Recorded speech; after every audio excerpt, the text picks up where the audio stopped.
You train your entire military life for the mission, but nobody trained you for the moment the mission ends.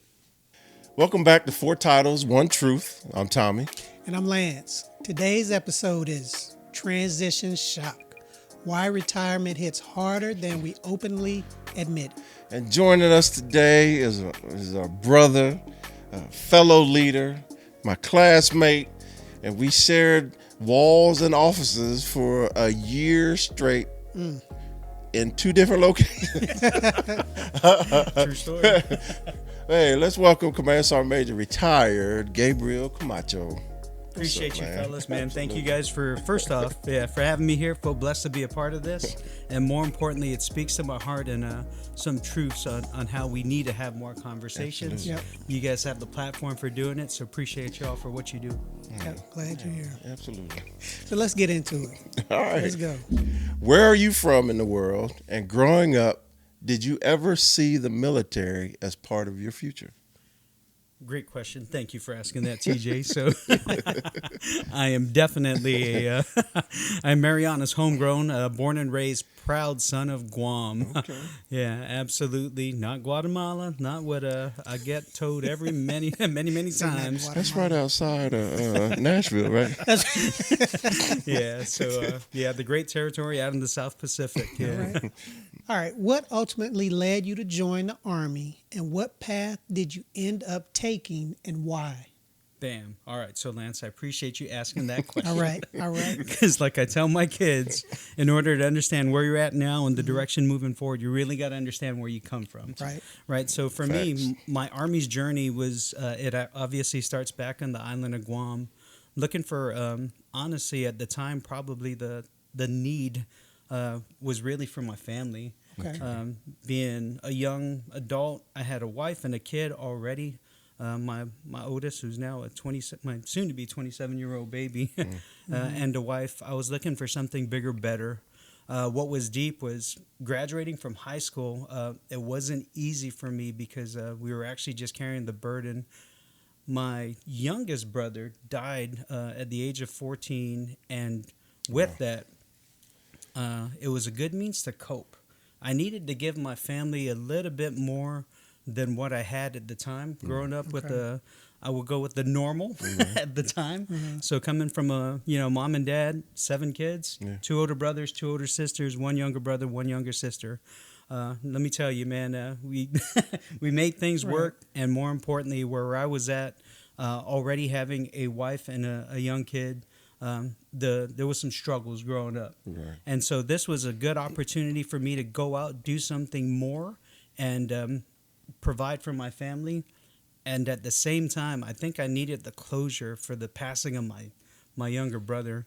So Roke was somebody special, not just to my brother. Roki was something special, not just to me and my family, but my girlfriend, now wife. Lynette, she knew him. Yeah, she knew him super well, and that was probably one of the bigger ways for me to actually cope and actually get right in terms of who I was. Number one, spiritually, and then with my family. All right. I used the Army as a means to provide support, but really, in all honesty, I used it as the means, or I should say, God gave me the Army as a means to give me direction to move forward. Stabilize you. I 100% would not have overcome his death without actually separating, getting away, and just trying to do something bigger that I didn't know I could do. It was a good challenge for me personally, which meant that I needed to get some spirituality in there. I got closer to God because of it, and then on top of that, very admirable, right? I got to give a shout out too to my cousin. So my cousin Rose, man, beast, Marine Corps in the 80s. She does 4 years, earns the title of Marine, and then transitioned to Army, becomes active Guard Reserve in the Army National Guard, the Guam Army National Guard, and that was very critical for me, because if there was somebody that gave me the inspiration to do it, it was absolutely her. Okay. Well, I got some other questions, because we didn't talk enough about Lynette. So I love that woman. Yeah, I do too. He loves her way more than me, but she's a special person, which you can see in their children, by the way. But you met Lynette when? So Lynette and I were actually, it's so funny. So you may find this hard to believe, but Guam being so small, What? everybody kind of knows everybody. Right. Okay. So Right. I actually met her in middle school through an okay. acquaintance. So my friends was friends. She was friends with my friends. Okay. Yeah, Okay. and I'm going to take that. I was friends with them first because they were part of the same village. They got no towns or cities. Okay. Yeah, but after that, we ended up. It was actually we went through the same middle school, and then we actually started seeing each other. We got serious, believe it or not, through church school. Yeah, so she went to one of the sacrament schools that I was going to with her friend. And that was it. She laid eyes on me, and that was it. It was over. I was just I'm doing. sorry, I didn't know I was going to take this turn. I was doing the norm, pulled out some chairs, and she was like, "Who is this? This Adonis. Man of respect." And, Oh Lord. but on the real, yeah, we actually let's see. So she's my girlfriend of 29 years. Come February 22nd, she'll be my wife of 27. Wow. So we've been high school sweethearts pretty much all, and then some. Wow. That's Okay. good. So my other question is, when you were in high school, was the Army in your head? That's a very fair question. Uh-huh. So understanding where I was at. So after my brother's death, right? How that old were was you when he passed? You said he was 14. So I actually was still 17 at the time Okay, when he got it. passed. Got it. And we were in our senior year of high school. So we pushed through that together, and I'll never forget that, man. She, you talk about instruments of God, right? She 100% was that for me. She allowed me to look inwards, Right. recognize that I was being selfish, like woe was me, Yeah. me only having to deal with the loss of my brother, but really to look at my parents, look at my mother, how Everybody else around you. 100%, exactly what I needed. And so we had started, getting serious about having to do things, or I would offer what I needed to do for her in senior year, because walking during her graduation ceremony, she had already found out that she was pregnant. Oh, really? Yeah. I didn't know that. Yeah. So Wow. yeah. So things Okay. got serious fast, and that's where the Army surfaced. Yeah. I was actually a pretty good student. I was pretty okay smart. Right. I'll go with okay, Okay smart smart. because I did good enough on the ASVABs where I had options, but the big one, what gravitated again, I'll go back to my cousin, Sharon, Rose Sharon. She from what she done, I had already understood what right could look like. Number one, and then really the toughness, right? There was so much macho-ness and pride in the 80s, and then you carry that to the 90s, and it's I'll just say that you already you knew that certain jobs or certain services in the military had more respect than others. Okay. Yeah, that's all. So that's why the Army jumped out to me. Okay. Yeah. And you chose the job. Whew, combat medic. And how'd you get there? That's what I'm 91, talking about. 91 Bravo, which turned to 91 whiskey, and then 68 whiskey. 68 whiskey. Yeah, so the best part about being the medic was it wasn't my first option, Okay. but what pulled me and gravitated me to the healthcare field was actually the death of my brother. So processing this, what I knew was I knew hurt. To a point where I was actually angry with God for the first time. Might be the only time I was ever angry at God. I've been shot at, blown up, I had cancer, I've gone through some serious things in life. That was probably the most pivotal for me, that got me closest to God. Because it wasn't you. 100, yeah. And so, anyways, with that, the healthcare field was a means for me to understand exactly what happened with my brother, in hopes that I could stop that from my other loved ones. And that's where that's where I jumped into healthcare. I ain't throwing out shade to my recruiters at the time, but I thought it was going to be LPN that was going to get me there. I figured that I should become a nurse. Now at 68 Charlie, being an LVN would give me the stepping stones to potentially do something bigger and better. But God had plans for me, and combat medic was available exactly at the right time. And looking back, I'm never ashamed to say that God has always put me where He needs me, and I'm grateful, for giving me that guidance, that direction to be a combat medic. Yep. Outstanding. I appreciate that. All right. So looking back, we're talking post-retirement now. Do you think you properly prepared yourself and your family for your retirement? I am going to have to go back to being 100% honest. Yeah. I had cheat codes. When it came time for retirement, again, God putting me where He needed me. Right. I was in, my last assignment was, in fact, the Warrior Transition Battalion, which transitioned to the Soldier Recovery Unit. And transition was my mission for almost 3 years, the last 3 years of my time in uniform. And so because of that, and TJ knows this all too well, Lance, I'm all in for the soldiers, right? So how could I not go and test different systems for transition if I didn't go through it myself? Right. So I was very engaged in understanding what transition was for the wounded, injured, injured, ill who didn't have the opportunities to plan, prepare. Right. And a good example, I'll use one of my neighbors. Shout out, I won't say his name, but up and coming engineer, young staff sergeant. He's got the world ahead of him. More than likely going to be senior NCO, and gets into a vehicle accident. Right, loses his leg, and now he's moved. He's relocated to Brooke Army Medical Center, the only DoD Level 1 trauma center that has the Center for the Intrepid limb salvage program. Everything. From Go soup Bears. to nuts. World-class health care, but he's now fighting to get some sort of normalcy. And then at the same time, he wasn't planning for that. So the fate, what's in the cards for him, much like everybody else in that population, man, he's going to have at least 8 months and then he's out. And what does that look like for that veteran in addition to that family? Who had dreams and aspirations. So getting into the most complex of situations for transition really helped me to help to prepare for my own.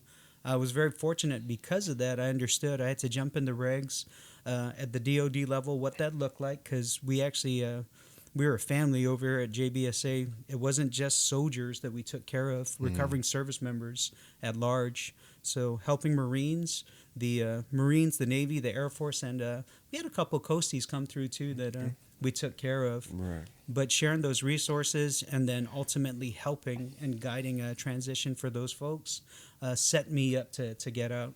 I got to throw a couple of shout outs to some good programs that are out there. As we know, we've gone, leaps and bounds with transition, and really, the DoD's approach now to trying to make sure that folks are set up as they hang up the uniform and they're better prepared for this shock, properly titled, by the way. Yeah. Right. But I mean, back then, even back then, and that was only 2022 when I hung it up. A year after From me, that short time, 19 to 22, you're talking only a good handful that were still active and engaged to try and help that situation, that shock of transition. Yeah. What really stood out to me when I say that I got to go and try everything out, I did the rehearsals, right? I did my reconnaissance. Back then, it was definitely the Wounded Warrior Project, the Warriors to Work program. I was very fortunate to come across USO Pathfinder. That was another one that actually did extremely well. They didn't just go off and, this is what we need to do. They talked about, hey, this is what's offered already by the Department of Defense.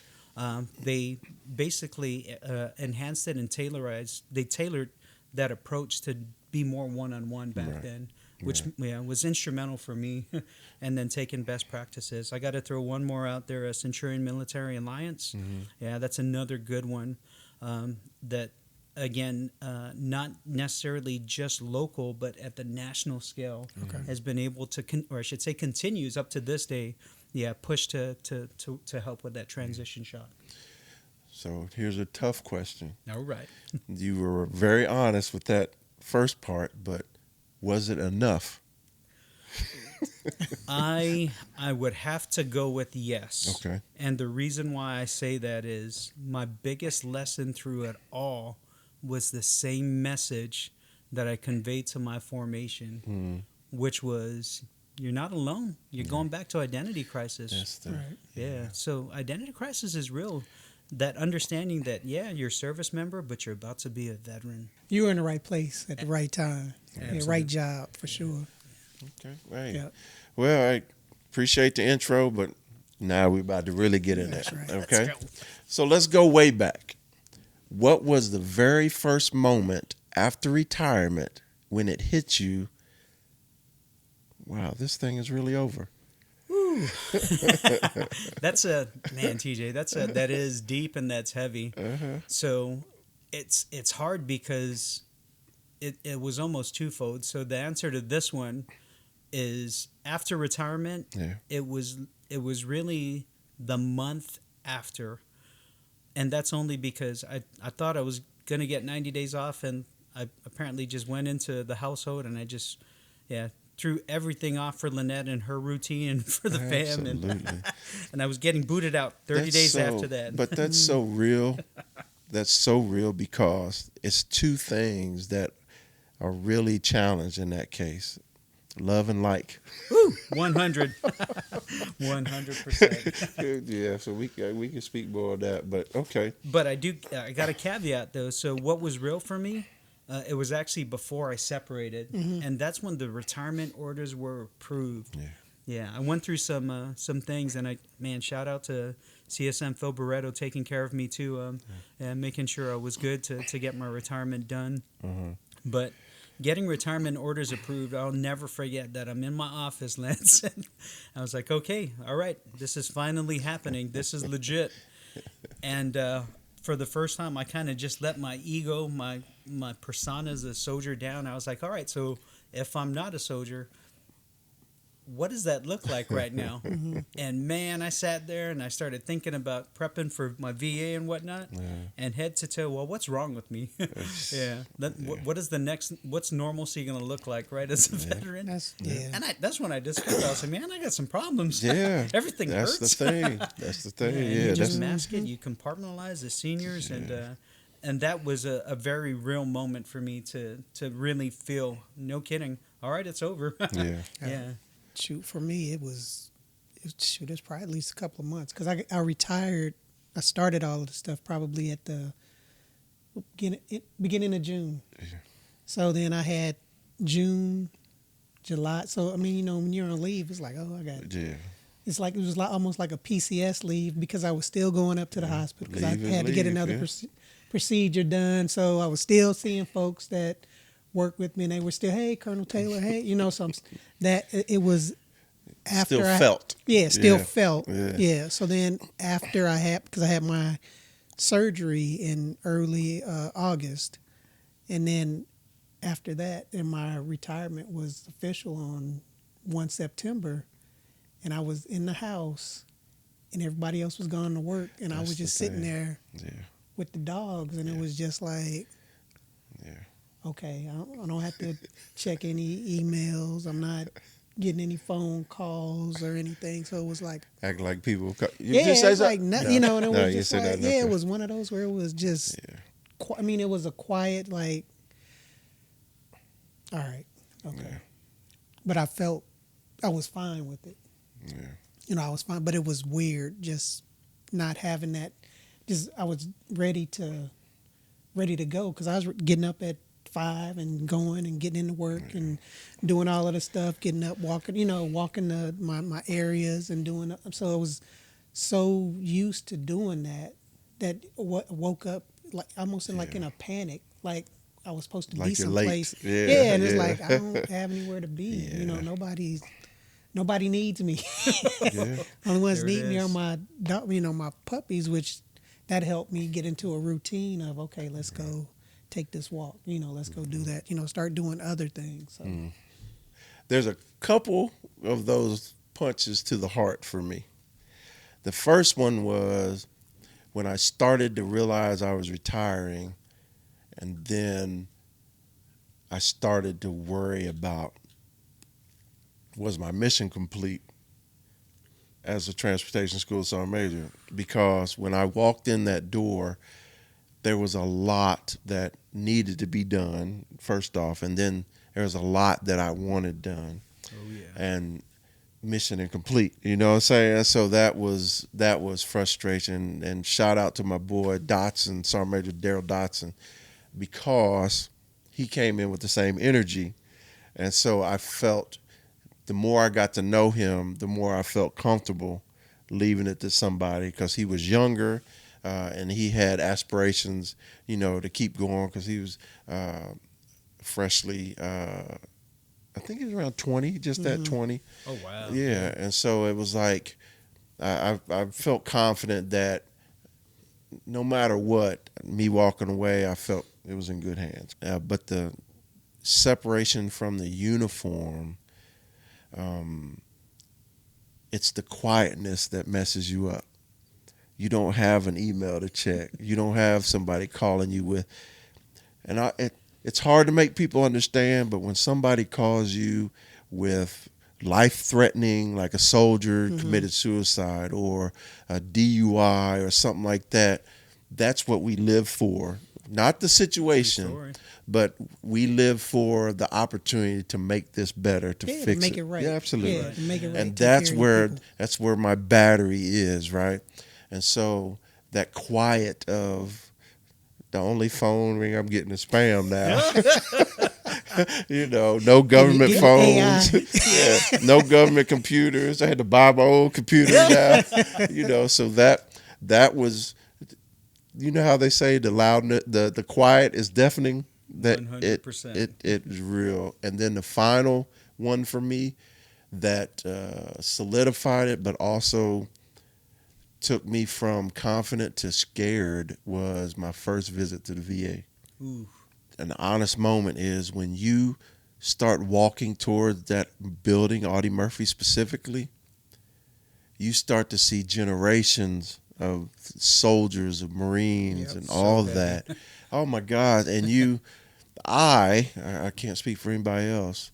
My imagination is already too much, right? But I had already started putting myself in me at 70, me in the wheelchair. Yeah, and so that first visit was like, I kept seeing me. You know what I'm saying? Like there was a gentleman in an amazing wheelchair, to where he could elevate it and he could lean it back and relax, and he could drive it, but he couldn't drive it by himself. You know, it had everything, and I'm just sitting there like, in the waiting room, just sitting there, and I'm just like, where's his family? You know what I'm saying? Like, he's here by himself, which is great that an older gentleman, veteran, with whatever issues he had, is able to do that stuff by himself. But I'm like, I'd want my wife here. I want my kid here. You know what I'm saying? And so I'm just sitting there, and I'm just spiraling. In the hospital, 100. Man. I'm just sitting there spiraling, and I'm just like, oh my gosh. And so Nikki, bless her heart, she had to listen, and then she had to get me out of that funk, you know, because, and the bigger part of that story is, and I've said it before to you specifically, is like, my grandfather had conversations with his sons, and one of the conversation was, hey, we Jones men, we don't live past 60. My dad died at 64. Ooh. Yeah. And now I'm retiring and I'm knocking on 50. That's right. Does that mean I only have 14 years left to live? You know what I'm saying? So I'm spiraling. And so that's where Nikki came in. She was like, you've been fit your whole life. You know, you eat way better than your fathers and your uncles did. Yeah, you took care of yourself. Yeah, you know, she's giving me all these things that, you know, that's not the mark on your wall. You know what I'm saying? Right. So don't, and of course, we as men, we hear things, but it's hard for us to translate that into our thoughts. And so, but it did back me off the ledge a little bit. But that first visit to the VA, man, I was just like, woe is me, is this me, whatever you want to say, whatever small violin you want to play, but I was shook. So those are my three. All right, so you go from being needed every day to near silence. Yeah. Nothing. Deafening. How did it feel when the calls, emails, and the constant demand for your leadership slowed down or it completely stopped? So what'd you do? Yeah, for me, it was, what do I do with all this energy? Because you got a lot of energy. Yeah. But Nikki started this travel agent. We did it together, but no doubt about it, Jones Getaways was her idea and her passion. I was the name, I was able to bring that to the table, but at the same time, I was very well aware that it's not mine. Mm-hmm. So Sar Major can't walk in this business, So that was very humbling, but also very, it chipped at my ego badly, right? I just had a conversation the other day, for 25 plus years of my 30 years, people sought my opinion. Not just because I was assigned there or I was sitting in that seat, but because they trusted my way of seeing things, and then they trusted that the way I was going to present my recommendation as a non-commissioned officer at every level was for the good of the mission, for the good of the unit, for the good of the soldiers. They knew that without a doubt. I don't know how to do that for a travel agency, So it's a little different. Absolutely, man. So back to what I was saying, that silence is deafening. And if it wasn't for, and it's just silly, if it wasn't for sister-in-law being here, if it wasn't for meeting Lance and his wife, and bonding with them, and then him introducing us to their core family. And then when I drove into town, the first person I called was Gabriel Camacho. That's right. Yeah, and went and something that me and you have done. We knew each other at the academy, passing by, how you doing, brother?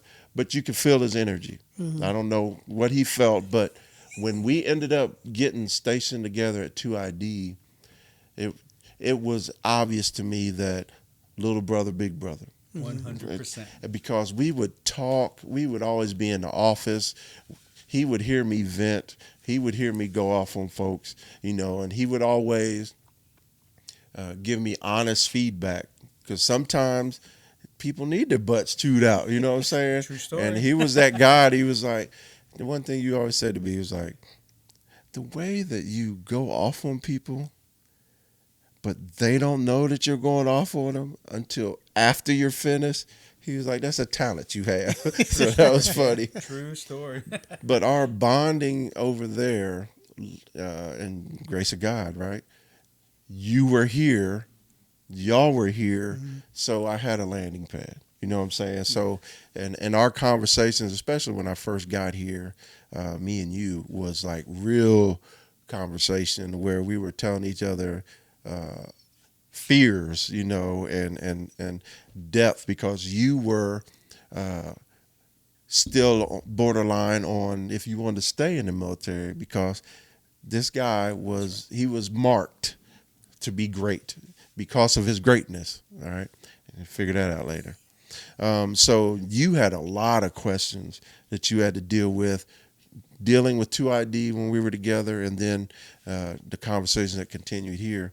And then just meeting you, and I felt I was able to at least give you a runway, a landing, because I literally was doing and finishing what you were about to start. I tell folks I was extremely fortunate from the time when I decided to retire, because everybody else that I knew had finished met him, and I was like, okay, and us being similar, how I was like, okay, there's too many what is this connections. Okay, so I was very blessed, very fortunate. So I'll take it. What about you? So I think that's the biggest one. So it's just proof in the pudding that God puts us where He needs us. Absolutely. And TJ's spot on. There was a lot, and had I not been at there was a lot to still do in the military that I could have done. Absolutely. But the bigger piece was I was in a good position where I had to already prepare folks for that narrative. Mm-hmm. Yeah. Understanding what transition was, it's just like what we do now, right? For what y'all do, to be successful for doing this, you got to do what we were charged to do in the military. Yeah. We had coaches, mentors, right, and role models. Absolutely. And so I sought that for folks that what I considered were good veterans. Man, so looking at this, what did they do? Transitioning out to keep it even closer with the other medical sergeants major that got out. So, what does that look like? And they warned, that was probably the biggest thing that I was able to pass off to service members as they got out. Before they got out, there's going to be that period where you were like you're somebody, and then you're going to feel like you're nobody because of that silence, because of the lack of emails, because of the text messages, the phone calls, they all just stop. Go from being the one to... That cliche was absolutely passed off to me, and boy, was it felt. So I did super well where I did, as any other good soldier would have done, right? I made sure that I did my recon before I got out. And I'll never forget that. It was November. It was pretty silly. I was like, all right, time to fail. let's start doing job applications. Let's start doing resume together. Yeah. What do I really want to That's do? right. So I hit 3 big ones, and then more importantly, I had been in a position where some good friends had threw my name out for JRTC. And so before I got out, I had already committed to my next assignment in life as a veteran. I was going to use that as my landing to actually come out. Which surprised me. Stay connected. Which surprised you, boy. We had a long talk about that. Surprised right. you, boy. So I was in a position again, right? So as you transition out, and I really learned the steps more hardened than anything. This approach through USO Pathfinder, but really that smart methodology of planning. What is your plan? And that's really what I put it together. That's what I had to ask myself, and understanding as you transition what that looks like. There's 2 big buckets that you're going to hit. Number one, in terms of that identity, right? Is purpose and income. What do you need more of right now? Right. Are you in a financial situation that you can do more of purpose and what you want to do and what makes you feel good versus the other? Right. And that's powerful too, because most people sleep on that. When you look at your why in life, it always goes back to purpose. So what was going to be my purpose as a veteran? And that's where JRTC really helped. As I was silenced, Lynette kicked me out of the house after a month, and I'm like, well, I guess I'm going to work. So I found a quick need. I started working sooner rather than later, and it was just great opportunity at the time, to be honest. Right. Where the school opened up downtown, McCullum Cowboys, and I definitely enjoyed that. But looking back, had I not done that, I could almost certainly, I probably would have fell into a dark place. Because there was quite a bit of folks that reached out. Even afterwards, just the normal, and don't get it twisted. Lynette can tell you about the noise that still comes, what she calls noise. Right. I still get quite a bit of folks that reach out, but not the same in terms of those volume. responsibilities. The phone calls that you had to answer, right? When you don't have those come in, you're like, oh. So for me, it was great that I had that ability to transition the way I did, plan, and then actually start moving out and stay busy right off the bat with some good purpose. And this is something y'all can relate to, and it just popped in my head. The fact that when you're a senior leader and when you're in that grind, being able to shut your door is amazing. Right? True story. You know what I'm saying? It's amazing. It's amazing. But then you retire. You ain't got no. You ain't doors to shut. You know why? Ain't nobody coming. Ain't nobody coming. That's what I was about to say. Because ain't nobody coming up in that joker. So that's crazy. I mean, I was good. I was ready because I did the year. Well, not even years. Probably about 8 months before I dropped my paperwork and things got approved, and I finally got orders and all of those things. So I was good with that. But you had your path out was very well defined compared to us because yours was your health right and for your family. right So I would, right. It was that, but the thing that I guess that's probably why I was fine with it, but I still felt like finally get to the point where, damn, I know this job. You know, I know this job. I know I'm helpful. It's beneficial. So that's the piece that got me, was like, I know this. You know, I know all of it. You know, finally at the point where it's like, I'm the subject comfortable. matter Yeah, expert. and Yeah, I'm comfortable absolutely. with stuff. Absolutely. And I'm super confident with how I'm, you know, going about it. And you know, you get to that point where you know how to really guide folks and be able to understand, you know, and it was just like, I'm leaving now, and what am I Finally doing? graduated. Yeah, you know, so I mean, I'm that's with you, what man. it was. So, but, I'm with you.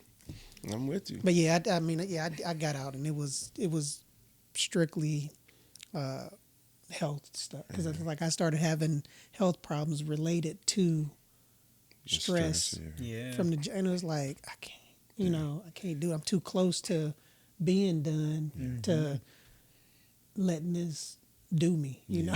No, Put me out. So right. And so my flip on that was, it probably hit you harder because you weren't going out on your own. You know what I'm saying? I mean, That's I a good was, point, too. Yeah. but I mean, I was, but I still, because I mean, I was at the point where I knew I wasn't gonna be able to do more than 30.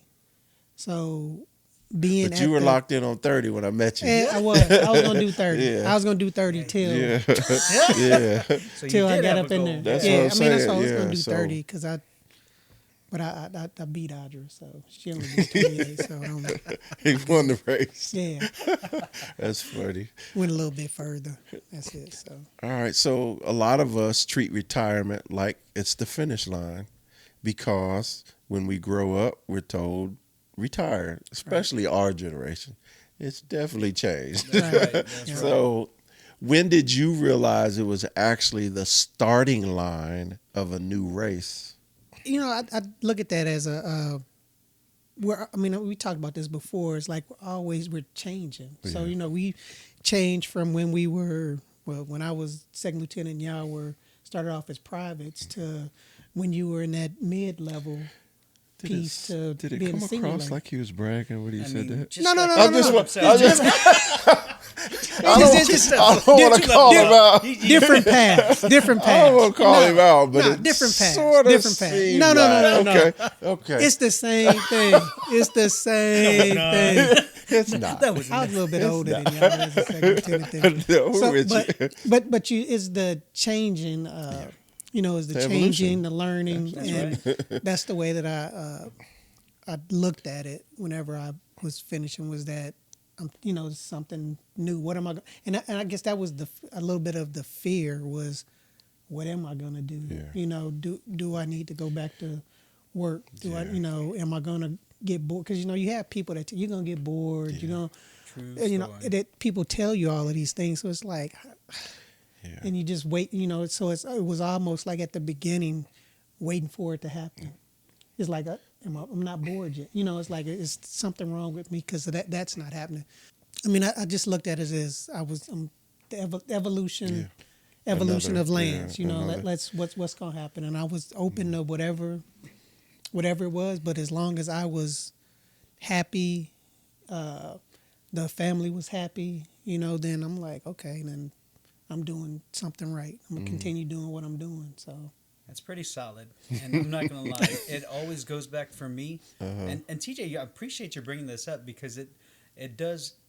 You frame the reality that transition is not the same for everybody, right? And there's some people that are within their cards. They get to have a goal and they get to transition and they get to call the cards and how it is. Yeah. And so for me, my service was actually cut a little bit short. I actually thought I was gonna do up to at least 25 years because planning wise, my youngest would be out of school, done. That's what made sense. Yeah. Yep. But things had changed, and the primary reason for me to getting out was my family. And so with my son, my oldest son, going through some things, stationed right here in San Antonio with me, having my grandson, I knew where I needed to be. Yeah. And so that's why I chose to retire. Yeah. And going all in on that, it stopped again. I had to stop, look inwards and upwards, right, for that real reality and growth to understand that, man, I could be doing more for my family. Yeah, that's powerful too, man. Especially if you can look at that and realize, especially if you're doing something that you like, love. That's right. I mean, that's right. But it's walk away twofold, from though. it. Yeah. You know what I'm saying? I'm stepping up because it was there, but you could also, my personality, I could see how it would be an irritant because I'm like, do y'all understand what I gave up to do that? But that's the ego. Say hold some animosity. Yeah. But that's also important too, because I'll go back again to a bigger reason, or I should say my identity. I've always been, my life priorities, people hate hearing it, but I got blessed because, again, with the grind that I had, the upbringing that I had, I knew exactly what I was going to be doing. My time, right, that God has given me here in this earth, my priorities were always the same. My God, my family, my friends, my work. Right. I honestly learned that I learned that as a private. Yeah, and it was really hard at 20 years old. Is when I got to really understand that's what I was here for. That's DNA. what was important. And so for me, as much as the Army was my family, I knew that I needed to take the time that I was given, whatever time God was giving me left, and I needed to give it a bit more. To be a better husband, to be a better father to my kids, and then now grandpa status.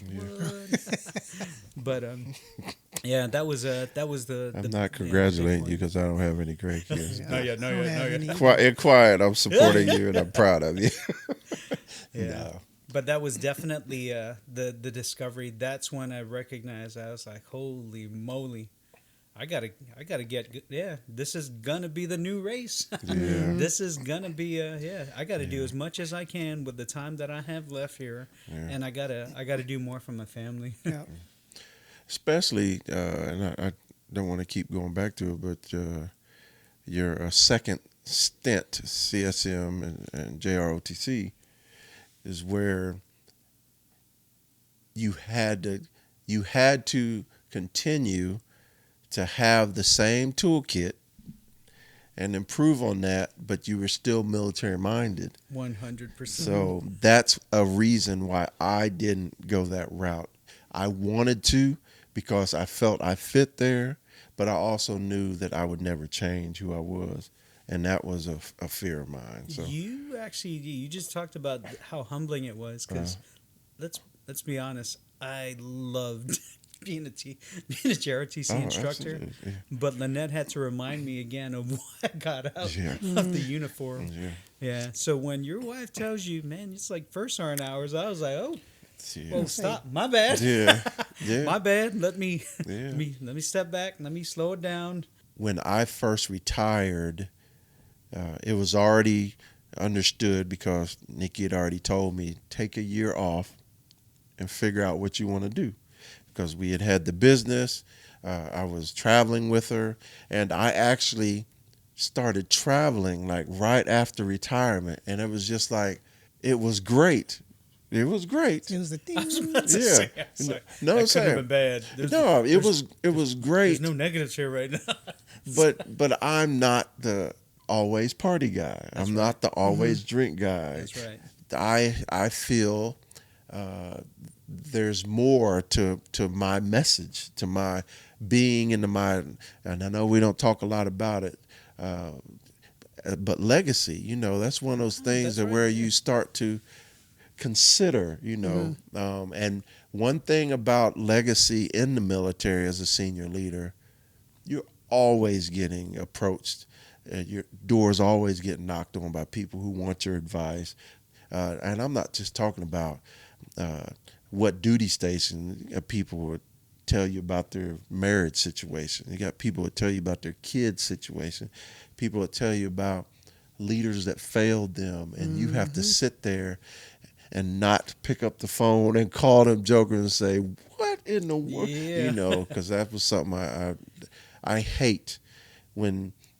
I don't care if you liked your leader, because I know I was not a loved person all the time, especially if people didn't want to follow the standards. If you as a leader didn't have the, and this is for life too, if you as a leader do not have the best intention of those you lead, you shouldn't be there.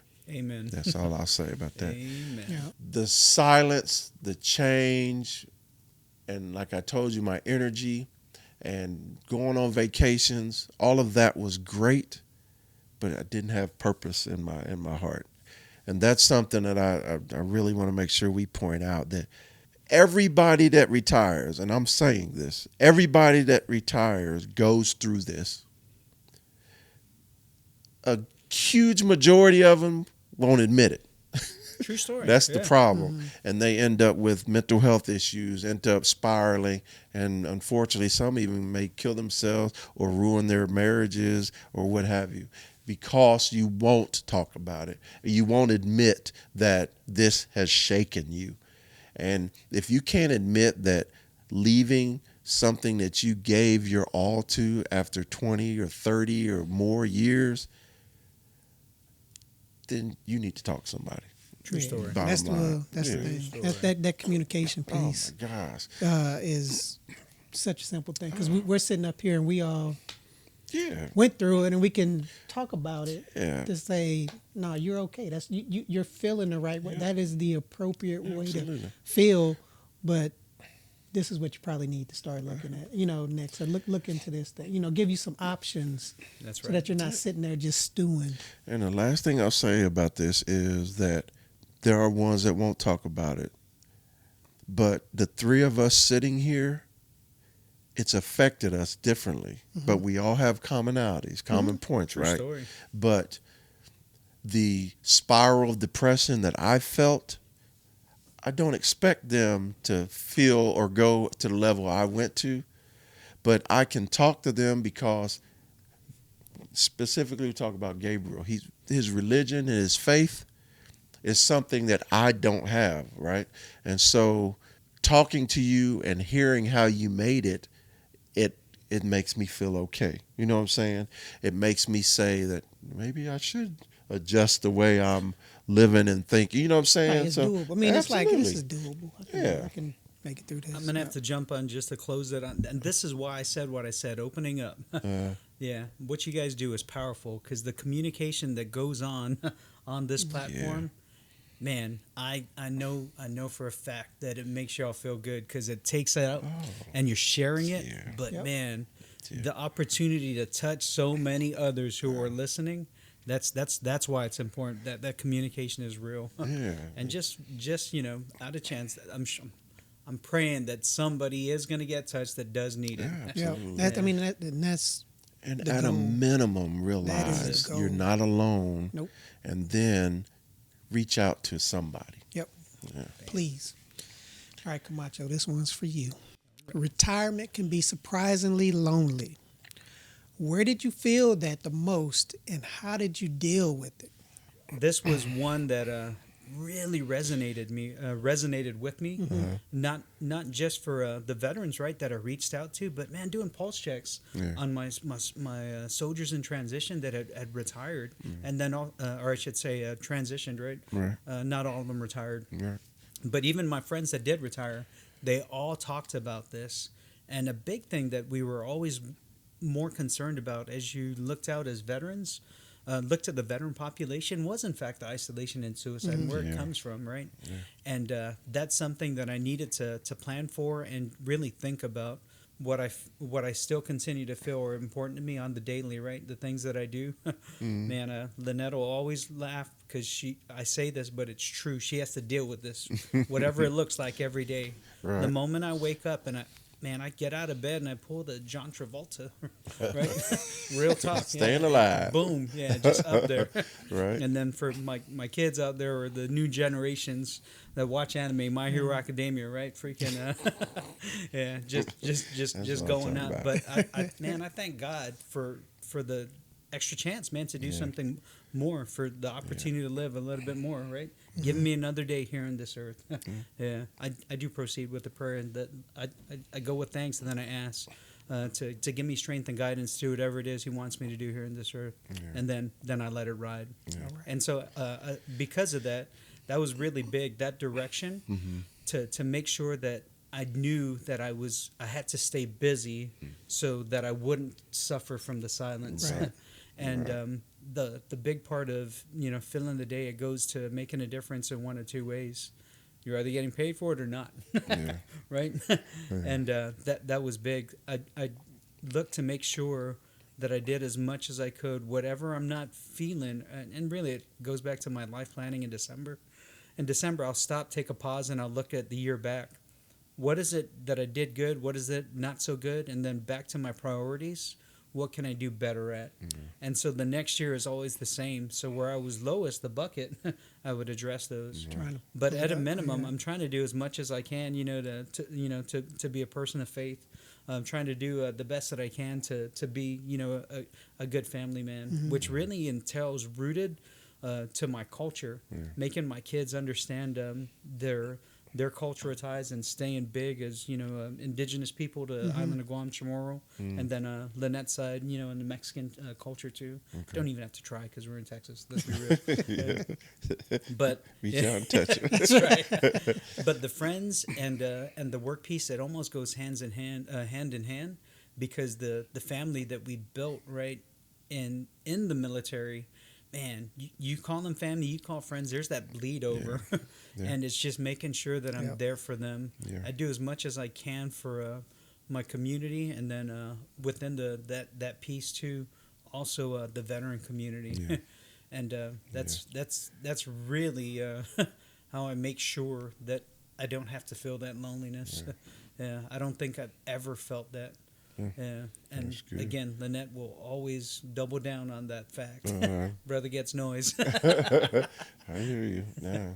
So for me, it's a little different, and the reason I say it's different is because in my mind, just like you said earlier, Lance, I knew I deserved to be where I was because I knew the work that I put in there. And the hard choices and the combat and leading soldiers to, and no, if you haven't done it, you'll never understand that taking soldiers to combat is the most stressful and most life-changing, as well as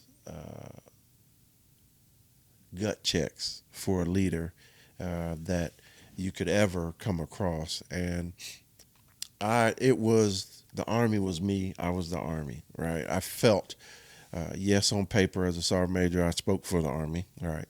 But I felt I could speak for the Army because I believed in what the Army could be, right? And I really, every day was like a new battery, being able to get in there and go to work. So when I retired, trying to find purpose that will help you succeed in your new goals is tough. My main focus once I retired was to get back the time that I've lost with Nikki. That was my goal.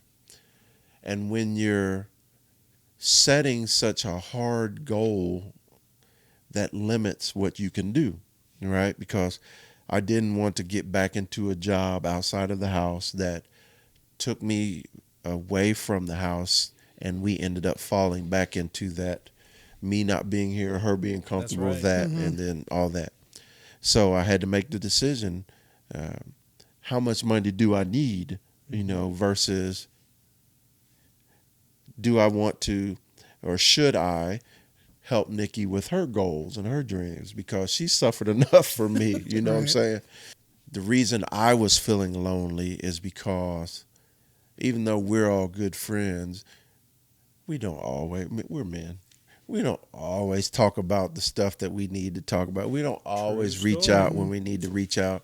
And so I was, to be Army, marking time. You know what I'm saying? I was in one spot, continually moving, but not going, darn place, right? And so the loneliness for me was strong because I didn't know how to pull myself out of it because I've been religious most of my life, but that connection is sort of deteriorated. And of course, it's me, you know, but it's my earthly mind interfering with my heart. The thing that helped me get out of that dark space and the thing that's helped me improve my energy and my sense of humor and my want not just to live, because I've never not wanted to do that, but my want to be happy, right? That is by me redefining my purpose, finding something that catches my interest, something that allows me to consider legacy, but also allows me to not waste these 30 years of training and schooling and experiences and just sit down and talk over a cigar. That's right. You know what I'm saying? So powerful. Yeah. There's too many people in this world that have the lens that I have and more that are by themselves because they think they're the only ones suffering. And I'm at a point now where it comes to travel, when it comes to this podcast, it's an opportunity for me to be as honest as I possibly can so people can make their own decision about how they want to move forward. So I don't know if I have felt lonely. I mean, because I just finished in September of 24. yeah. And like I said, I mean, I feel like I just have the best support group, just friends and people that if I wanted to reach out to, I could, because I would do it whenever I was in active duty, just having friends that were in different jobs and MOSs would be like, hey, what did you do? But, so, I mean, I feel like for me, I guess where to feel lonely or that lonely feeling was coming from me inside, where it's like, am I supporting my family, my people? Am I doing enough? Am I doing enough for them, or me not working, or having the positions and things that I have? Am I extra money worthy? Yeah. I mean, it's that piece where it's like in my head, which I know that they come home, I made them a meal or cleaned. It's just so, and that stuff that I remember is like, I was appreciative of those things where it's like, oh shoot, I ain't got to cook tonight, or those little things, or I guess is what I try to focus on now, because I know that I've had those decisions. Me and Audra had those decisions or discussions as far as who wants to go to work and who wants to do. I mean, and knowing that that's her person, she has that energy, like time where she just has to be, going and doing and does an awesome job at it. And I don't have to. I mean, I feel like I'm at that point where I don't have to do that to feel like, okay, I'm good doing what do you need me to? I mean, I'm more of a, I guess now it's like, what do you need me to do? What can I do? What can I do to help you out? On that subject. But but with her, we had those, like I said, conversations.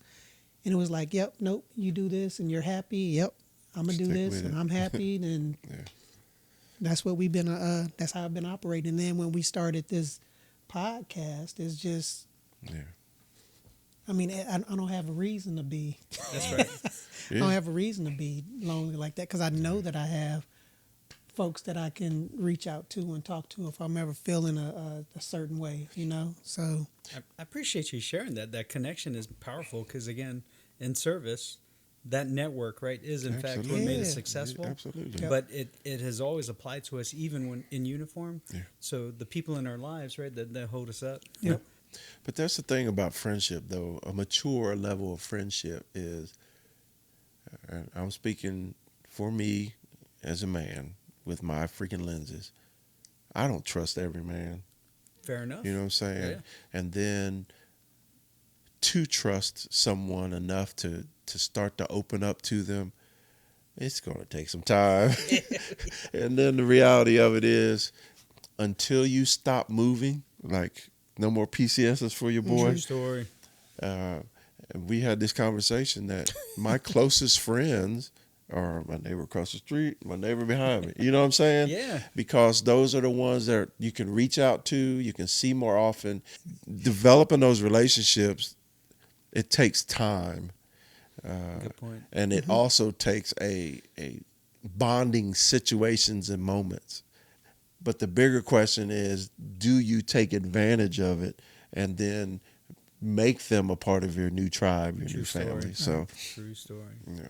How did the weight and volume of what you were responsible for shift after retirement, and what did that do to you mentally? So this is big because again it goes back to something that I talked about already. Yeah. I had to answer this question when I decided to retire because that was the reason. Right. So no doubt, the amount of time and effort that I was putting into others, and I have to say others because that's what the Army's always Absolutely. been to me. It's always been the people Selfless that service. that just made it. Absolutely. That right here, it just made it. Yeah. How do I turn that off? How do I pivot that and put more into my family? Right. And when I say my family, it is in fact again at the time. My wife will never admit this. Lynette will always say, "Oh, you were just thinking about your son and your grandson. That's why you're trying." No, it was her, Yeah. her well-being. The two younger ones. Yeah. When I say younger ones, it's so funny. Right. My 22-year-old girl, my 18-year-old son, my 18-year-old baby. Your kids. Yeah, that's right. My kids. Yeah. Kids. Great And, kids too. I think the bigger thing is there was a tremendous amount of time that I had missed. Yeah. Being in uniform. Yeah. And so recognizing that as I pivot now, Yep. getting out of that space, what do I fill it with and what do I do? Purpose. And I feel that weight that, you just kind of framed, TJ. It's so fitting because that's what it is. Absolutely. What am I going to do with the time to be better for them? Yep. And it started with me. Now I have to all of a sudden reprogram and what am I going to, grip versus gravity? What am I going to accept that's okay and not okay? Going back to the whole, instead of 90 days being able to take off, nope, I only survived 30. Yeah. Man, I reprogrammed the house. I was trying to reprogram the house. Well, it's you adjusting to, because you're coming into their environment. And guess So what? you adjusting to them and not them adjusting to you. And that's right. okay. Yeah. You know what I'm saying? And it's still hard. Oh, and I that's know my point. Oh my God. And it's But- still constant. Oh my God. But that's okay. My response to this is real simple. It's yes, there's a change in responsibility, but there's not a change in effort. Because, like you just said, I'm in a new environment with someone I would die for, That's right? right. In a heartbeat. Mm-hmm. She has goals. Why wouldn't I? You know what I'm saying? 100%. Absolutely. But the problem with me is sometimes that's a battle. It is. You know what I'm saying? Sometimes it's a battle, and it's not because there's less love. It's not because it's literally because of this big chip I got right here. I start to feel jealous. Mm-hmm. Something I normally wouldn't admit to a bunch of men while I'm sitting around, but I start to feel jealous because I see her passion, and that's how I used to be about something. But then I check myself and I'm like, she's passionate. Why can't I just be passionate about her being happy? You know what I'm saying? I would say I think that's the piece where when you are successful and you are the man and you are, and you're just doing stuff. Yeah. You have people supporting you. Then you got to flip that, and you got to be the one supporting them. So if you know that you're the one that's supporting that person or persons Yeah. to get to their goal. And it's like, I mean, that's you had to, I mean, that's because that's my It's a thing. win. It's like Yeah. it's like supporting my people, you know, or who. It's like, what do you need? You know, that's what I said. What do you need? You know, because I want you to be successful. Because I'm happy. Because I was extremely happy with where I finished, where I ended, what I did. I have no. I mean, you can always look back and go, man, I wish I would have did this Yeah. different or did this, but how it all ended up, man, I can't complain about any of that stuff, man. So me being here, me being there to support my folks and watching them excel, you know, just watching my wife excel after starting her second career and watching her move how she's moving, I'm like, psh, I'm a lucky dude. You know, what do you Yeah. need? What can I do for you? saying, Because I'm happy doing That what you- I'm doing now and don't feel like I need, you know, sometimes it's like, man, I could go do that and maybe we could go get this out, you know, get this other thing, you Get know, this- whatever. This but other it's house. like, Yeah, just something but it's simple not like that. something where it's like It's I deeper than that. have to, I mean, it's it deeper is. than that. And But- acknowledging that. But I'm gonna have to ask this of both because I mean I love where that you're going with this, but you both were just as successful in the military. Where man, you had a bigger microphone than most, right? Yeah. When you spoke, people listened, and then more Stopped important, moving. how about the fact that again the level of success that you had, and with that comes with the mindset and the reality. You guys know how to win, right? Yeah. That's what we needed to That's- do in the military. We fight to win.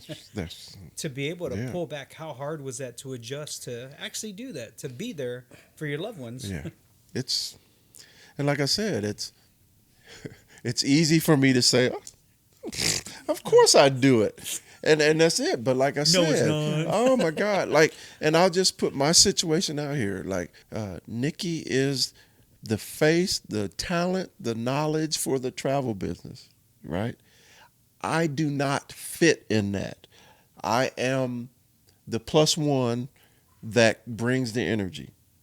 And that's okay. That's right. That's good. I'm good with that. But there are times when I'm like, you know what you should do? That's And then I have to that's sit there and exactly say, it. and I That's have to sit exactly there and say, well, first I have to take the butt whooping I get for talking like that. Even having my boy, even my boy over here the I other know what day. happens to you too. Well, he chewed me out the other day, you know. But it's just that you have to. And I'm clichéing my butt off but you have to get comfortable with what the new you requires, and not be as scared to change. Know And your that's role. my thing. Know and your role. accept Yep. your role. Know your role and accept And it. I'm that little dude in my head fighting like crazy to still be the relevant, the one that when I walk out the door, it seems like everybody be like, Tommie! Yeah, that's right. The in charge, right? Yeah. But the reality of it is most of them say, hey, where's Nikki? It's a win. Yeah. You know what I'm saying? That's And right. it took me forever. And remember, I retired in 21. I'm just now starting to feel that I'm contributing instead of my little ego feeling hurt that I'm not There we go. running side by side with her. You know what I'm saying? But see, but that's the thing. It's like you're trying to get your That's the ego thing. and your mind straight. Because I bet if you go and you ask her, "Hey, how do you?" She'd be like, Yeah. "That joker is doing my marketing. He is what you Yeah. call it, editing these." I mean, you are contributing Absolutely. to that success. It's nothing You ain't but the ego. head man. Yeah, You're not the that's what I face. said. It's nothing but ego. You are It's nothing in but the ego and background. pride Yeah. that is non-existent. Yeah. It's pride that's not. Why am I so prideful Yeah. of myself? And it's an answer that I can answer all the time, but sometimes I don't believe it. In other words, she's winning, we're winning. Yeah. I found something that I am fired up about. I can get angry about. I can get excited about. I'm learning. I don't need pats on the back by anybody. Right. But there's still Sergeant Major Jones. Yeah, that was about to. That when I would walk in a schoolhouse and the whole thing would lock up. This is real You know what I'm talk. saying? This is real And talk. that's not a joke. that's you know what I'm saying? yeah. And it's just like, But you sharing that just again, it just illustrates, man. It just shows again, it's hard. it's hard to transition. but the only person or It's thing in your way is you. Yourself. Amen. That's the whole point. It took me Always. 4 years to figure that out. That's any of us always. That's it. That's right. Yeah. So you had years to prepare for retirement, yet something still caught you off guard. What was it? I'm trying to think That's fine. Let me. what got me. Mine's right here. Okay, go ahead. Yours ready too? Go ahead, y'all. You go first. Yours in the hey, mine's in the damn. I'm ready. Go ahead. So, for me, again, it goes back to, man, how easy it is to plan this, and this. As a soldier, but doggone it, man, when you retire and you get out and you're no longer a soldier, you forget how important it is to put your family in there as part of planning.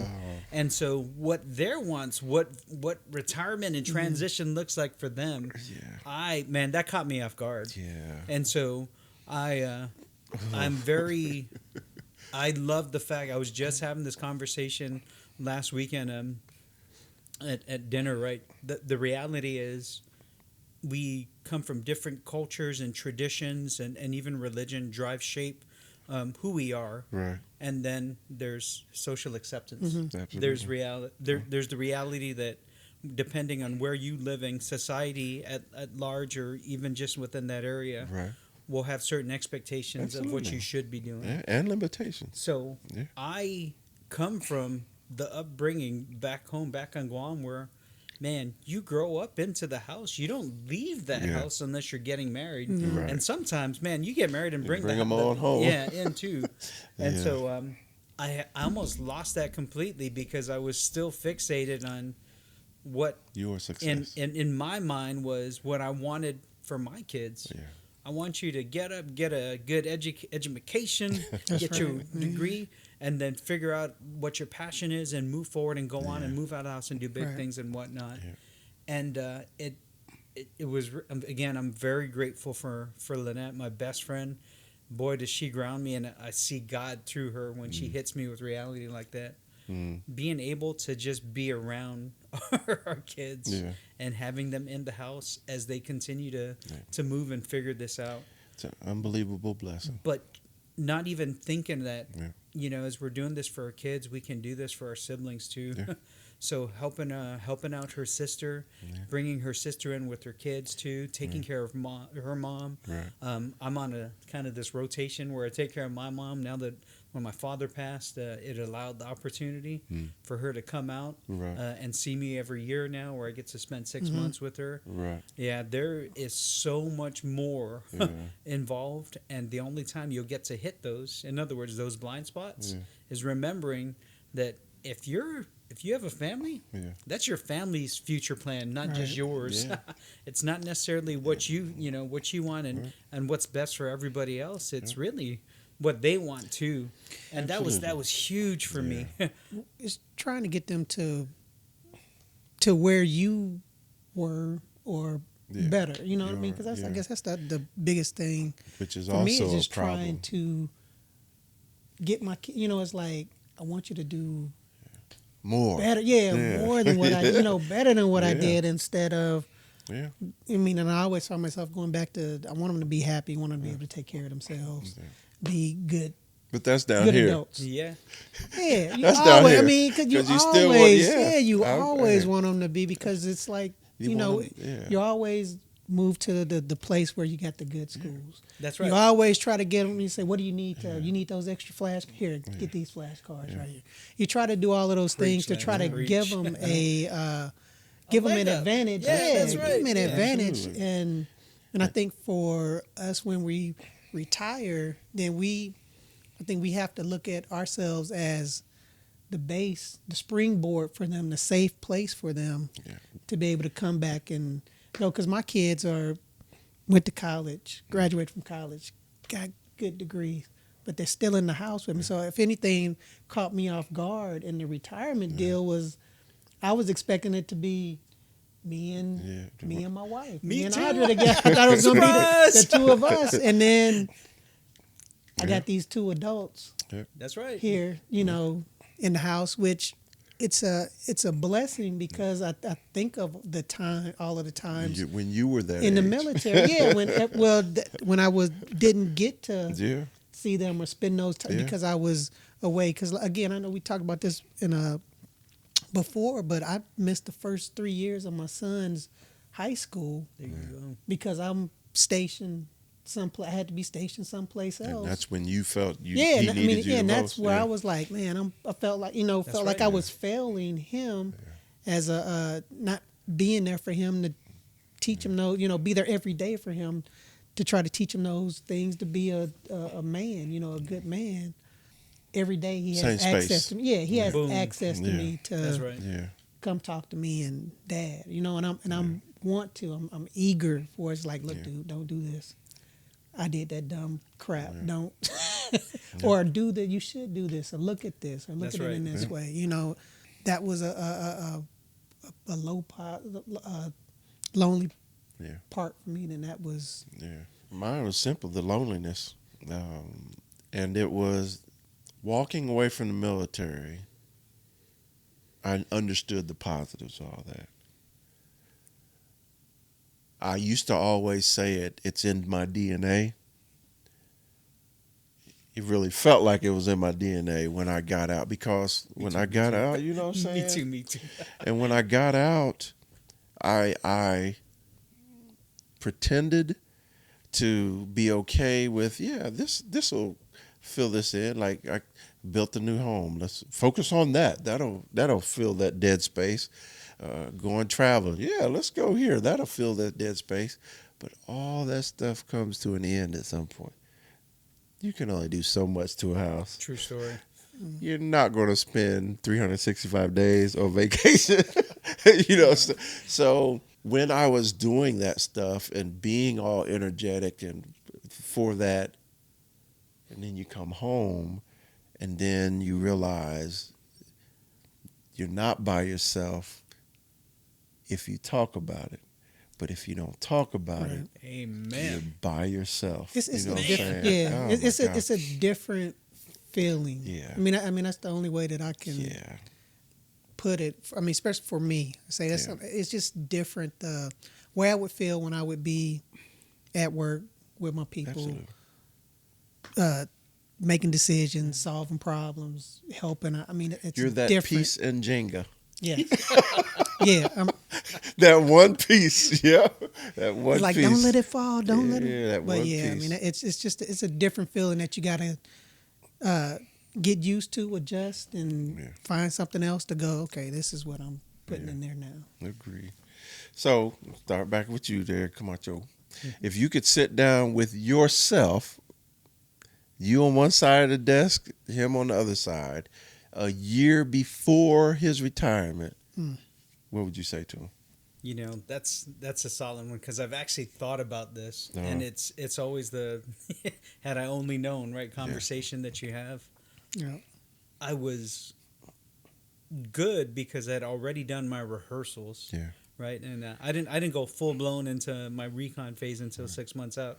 That's when I was pretending, all right, so I'm retired now. What does that look like? Right. But before that, I wish I would have done that a whole lot sooner, because that really would have set me up just to think more on the financial side. When I got out, I wasn't hurting for money, Right. Which is why I just needed some money. I needed a lot of money. Right. And that's what you have to accepting. What money you need is a hard decision too. And had I looked at it holistically, where I wasn't just more all in on my, filling my purpose, being a teacher, JRTC instructor, I probably wouldn't have done that. I probably would have went straight out to contracting to what I'm doing now. Well, and then some doing a couple businesses. But the reason why I say that is, as much as I needed that for my transition out, I feel like I could have set myself up more financially to help my family out a whole lot more. That's it. And so that was like I guess there's three things I didn't like about JRTC. I couldn't use the bathroom when I needed to. I had to wait. Brother had to shave. And then on top of that too, just like, the problem we've always had with teachers, they don't get paid a lot for the amount of effort, the time, and difference that they make. Yeah, dealing with your kids. yeah. I get it. That would have been probably the biggest thing, just to remind them, hey, to remind myself a year out. So this is really right. What you're probably going to need more of versus your want. Gotcha. And just take a harder look at that. I was all in on teaching. On my mom's side, it goes generations deep. And I was like, man, wouldn't it be cool if I did that? On top of that, I'm going to still be in the uniform, so I'm kind of a soldier, but I'm kind of not. And then the bigger piece was just making a difference, right? So getting into the space of these other, I should say, the future, right? Yeah, because not all of them were going to join the military. Right. But it really was the opportunity to shape the future. And I go back to, again, my life priorities. I know I always go back to the reality. You know how well of a job you did in whatever profession you're in, because you do get those callbacks. Those, hey, do you mind coming to my promotion? Hey, do you mind coming to my retirement ceremony? Yeah, and then you flip it. Hey, I just want to let you know I actually did get my GED. I want you to know I got my first degree. I got my associates. I'm back off. I'm off probation, and I'm actually doing good on my GPA. And that reach back lets you know that it's worth it. Absolutely. But for me, I probably should have had a bigger conversation. Hey, you probably do need to look financially just to set yourself up a little bit more. So I don't have to grind as much as I'm doing now, so that I can hit my financial goals of retirement in the next 5 years. Well, you're taking care of a lot of folks too. True story. Yeah. So I mean that I'm sure that changed. That weighs, what you were. That's exactly it. Thinking about doing. So and that was that blind spot that I wasn't prepared for, that I didn't think about. Yeah. And I should have known the big heart that the Nets got. I didn't take that into consideration. Understood. Yeah, I don't know what I would have said. I mean, differently, because because I worked all the way until time to go. Yeah, till it was time to go. But I had to because I didn't have a replacement. Yeah. So I wish, if anything, I wish I could have. Came. A little more time. Eased up. Eased up. A month or two prior to actually being done, just to do some of the paperwork stuff and really give the transition classes the attention, and like, oh man, I could do that. Because it's like I still got some of the stuff now. It's like, oh man, that looks pretty interesting. I wish I should have looked at that a little more, at the time. So was I in that class? Yeah. Because a lot of it was just, because it was just checking the blocks. You say to say, okay, I can with go. you 100%. So that's the one thing I wish I would have. A lot of knowledge in our old notes. Really push for them to have my replacement there sooner than. That's good. Yeah. Not being there when I left, so because I was still answering questions. That's the other thing. Why I felt like I was still connected to it while I was on. Transition leave, terminal leave, and all of that stuff, because I was still getting phone calls like, "Hey, Colonel Taylor, I was not doing that. Did you know this, or what's this number?" And it's like, okay, so I'm, felt like I was still working a little bit, but not really cutting that umbilical cord from. So, well, for me, it's just, and I try to say this to anybody. It wouldn't be just reserved for me. It's just find your purpose.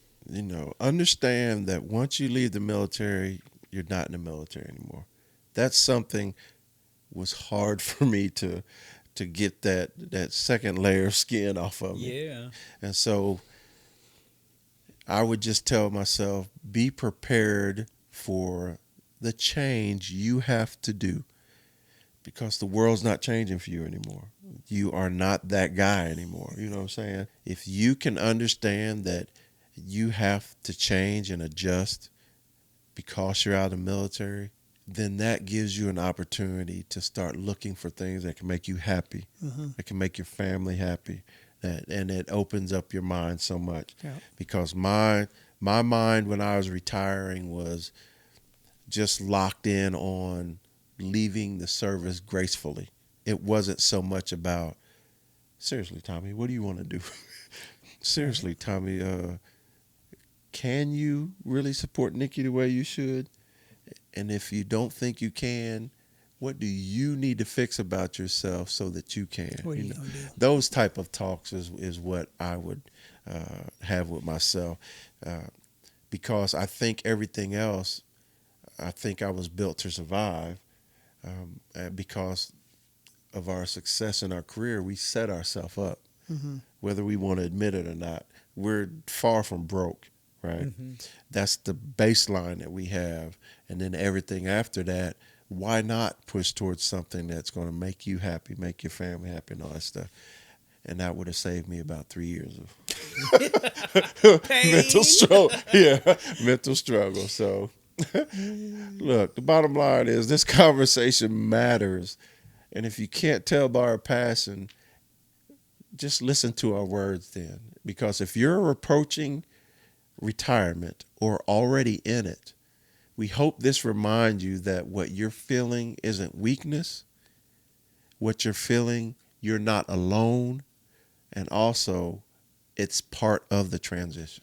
Yeah, I mean, and I think that this would really go for military folks and if you're a civilian. Absolutely. I mean, because if you stay in a job as a civilian for 30, 40 years, it's going to be a huge change whenever you hang up that stethoscope, boots, whatever your profession briefcase, was. whatever you carry. Yeah. So I got one before we shut it down. I do. If there's a message that I want to put out there for this episode, yeah, TJ hit it up. If there's a message that needs to be overstated about this, the transition shock is real. Number one, yes. What TJ said is on point. You're not alone. No. There's so many resources that are out there that you can take advantage of. Number one. But don't forget to fall back on what made you successful, what made you win in the military. Right. Absolutely. Get yourself a mentor, man, and again, go back to teach, coach, mentor, right? That's how we built others, and take that same model. Who can I identify to latch on and help me out, to help guide me? Yep. And my last thing is honestly for my veterans out there, just please tell your story. Yeah. Because the reality is, that's the only way we can understand that we're not alone. Yep. Exactly. There's others out there that have done it. Yeah. 100%. Yeah, 100%. Yeah. I appreciate you both. I appreciate you, man.